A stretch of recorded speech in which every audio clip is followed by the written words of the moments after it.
Reliance foundation development league 2024 আঞ্চলিক বাছাই পর্ব শেষ হয়েছে। এবার জাতীয় গ্রুপ পর্ব 12-26 এপ্রিল মুম্বাই, কোঝিকোড, দিল্লি এবং গোয়ায় 8টি জোনের 20টি দল নিয়ে এই পর্বের আয়োজন করা হবে। তার আগে বড় মন্তব্য করেছেন অ্যান্টোনিও লোপেজ হাবাস।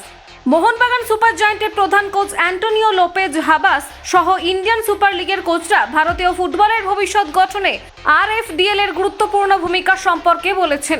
আগামী দিনের ফুটবলার তুলে নিয়ে আসার কাজে এই লিগ গুরুত্বপূর্ণ ভূমিকা পালন করবে বলে তিনি মনে করছেন। রিলায়েন্স ফাউন্ডেশন ডেভেলপমেন্ট লিগ খুবই গুরুত্বপূর্ণ, কারণ আমাদের প্রথম দলের জন্য একাডেমি এবং তরুণ খেলোয়াড়দের প্রয়োজন।